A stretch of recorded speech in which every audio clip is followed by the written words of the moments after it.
안녕하세요. 반갑습니다. 레오입니다. 오늘은 이제 은행의 용어에 대해서 설명을 조금 해드리려고 하는데요. 은행에서 이제 상품 설명을 하다가 보면 이런 질문을 하는 분들이 있어요. 뭐냐면, 거치를 하고 싶다.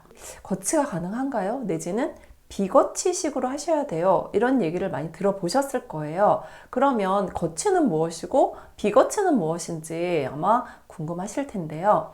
자, 거치라는 것은 무엇이냐면 우리가 은행에서 대출을 받게 되면 이자하고 원금을 상환을 하셔야 됩니다. 이자는 당연히 내는 거니까 당연히 내야죠 라고 얘기를 하는데, 이 원금 부분은 또 무슨 말이냐, 원금을 상환을 해야 되느냐 라고 얘기를 하는데요. 이 주택담보대출 같은 경우는요, 원금 상환이 꼭 들어갑니다. 대부분 이제 이런 경우 비거치라고 해요. 거치라는 것은 원금을 유예를 하는 거죠. 원금은 나중에 내고, 그리고 나는 계속 이자만 내는 거를 거치를 둔다라고 하고요. 비거치라는 거는 그 반대 개념인 거죠. 내가 만약 1억을 빌렸으면 1억을 30년 동안 나눠가지고 이자하고 원금을 계속 상환을 해야 되는 이제 그런 구조인데, 우리가 지금 금리가 굉장히 비싸잖아요. 그러다 보니 내가 지금 이자 내기도 너무 버거운데 원금까지, 대출에 대한 원금까지 상환하기가 너무 어렵다 라고 하시는 분들이 좀 많아요. 그래서 거치 상품 아니면 안 할 거예요, 이렇게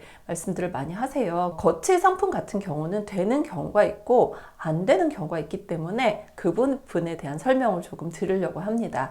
거치를 모든 분들이 하고 싶어 하죠. 만약에 금리가 같다라고 하면, 대출 이자가 똑같으면 저 같아도 당연히 거치를 쓰겠어요. 근데 지금 현재 은행에서는 거치를 두게 되면 금리를 대부분 높게 받습니다.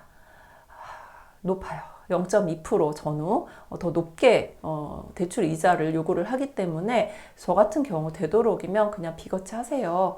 어차피 원금을 40년으로 나눠서 내기 때문에 그렇게 큰 금액이 되지 않는 경우가 많아요. 1억을 빌리는데 40년으로 나누면 한 달에 내는 원금이 10몇만 원, 크면 20몇만 원 이 정도 되기 때문에 여러분들이 그거를 내고 금리를 낮추는 게 낫지, 굳이 0.2% 은행에다가 이자를 더 줄 필요가 저는 없다라고 생각을 하거든요. 여러분들 같은 경우도 그런 부분을 조금 신경을 쓰시는 게 더 좋죠. 은행에다가 되도록이면 이자를 안 갖다 주는 게 가장 좋습니다. 거치를 그래도 꼭 두고 싶다 하시는데 이 안 되는 분들이 있어요. 그래서 거치는 언제 가능하고 언제 불가능한지 일단 설명을 드려볼 텐데, 이 주택담보대출의 매매잔금이라고 하죠. 우리가 집을 살 때 받는 대출을 매매잔금이라고 하는데요.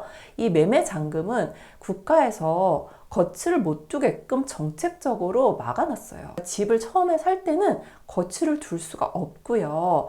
내가 거치를 둘 수 있는 것은 내가 집을 매수를 해서 내가 그냥 보유하고 있는 집으로 그냥 담보로 대출을 받고 싶다 하는 경우는 거치를 둘 수가 있고요. 내가 집을 처음에 사서 대출을 받을 때는 거치를 둘 수 없는데, 이 비거치로밖에 진행을 못해요. 그래도 1년 거치는 둘 수가 있어요. 매매 잔금도 1년 거치 두자고 금리 0.2%씩 올리는 거는 별 의미가 없다라는 게 제 생각이거든요. 그래서 그냥 바로 비거치 하세요 라고 이제 매매 잔금 같은 경우에 많이 말씀을 드리고 있습니다.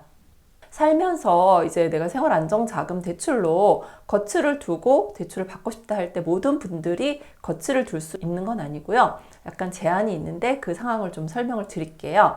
일단 고부담 대출이라고 해서 LTV, 우리가 보통 이제 집에 몇 퍼센트까지 대출을 받느냐 하는 건데, LTV나 DTI가 60%를 초과하는 경우는 거치를 둘 수가 없어요. 그러니까 너무 많이 대출을 받아 70%까지 대출을 받아야 된다, 이런 경우는 당연히 거치를 둘 수가 없고요. 그리고 소득을 산정을 할 때, 대출을 받을 때 주택담보대출 같은 게 DSR, DTI를 맞출 때 소득을 증빙을 하는데, 그 소득 증빙을 할 때 증빙소득자냐 신고소득자냐 그거에 따라서 좀 차별을 둡니다. 그래서 증빙소득자만이 거치를 둘 수가 있어요. 신고소득인 카드소득으로 대체를 해서 쓴다거나 이런 경우는 소득이 없는 분들이잖아요. 그래서 그런 분들은 거치를 둘 수가 없고요. 회사를 다니고 사업 소득이 있고 이런 그런 세금을 낸 증빙 소득이 있는 분들만 거치를 또 이용을 할 수가 있습니다. 그리고 전 은행에서 주택담보대출이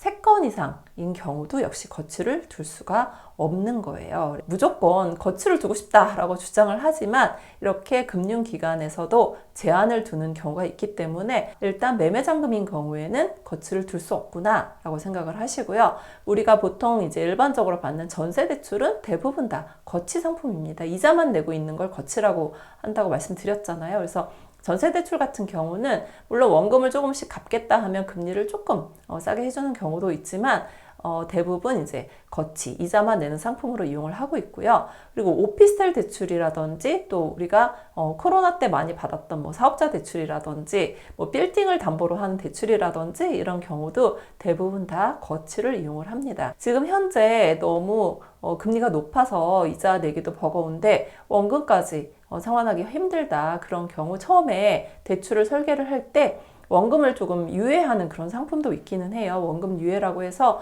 50%까지 원금을 좀 미뤄두고, 그러니까 1억을 빌리게 되면 5천만 원은 원금을 좀 나중에 내는 거죠. 나중에 거치식처럼. 그리고 나머지 5천만 원만 가지고 이렇게 할부처럼 원금을 상환하는 경우가 있기 때문에 여러 가지 방법으로 우리가 대출을 좀 설계를 할 수가 있어요. 대출 이자 같은 경우는 제가 항상 드리는 말씀이 우리 가계 지출에서 1순위로 나가야 되는 게 이자거든요. 내가 안 먹어도 대출 이자는 내셔야지. 그렇지 않으면 바로 상환이 들어오거나 뭐 경매로 넘어가거나 해서 굉장히 어려운 상황에 봉착을 하게 돼요. 우리가 대출 이자 같은 경우는 절대로 밀리면 안 되는 부분이라서 그런 부분이 나한테 어디까지 부담이 되는지 확인을 해서 뭐 거치가 됐든 비거치가 됐든 원금 유예가 됐든 가장 좋은 상품을 선택을 하시는 게 좋을 것 같습니다. 그래서 제가 오늘은 거치 상품을 어떻게 이용을 하는지, 거치의 용어가 무엇인지에 대해 설명을 해드렸고요.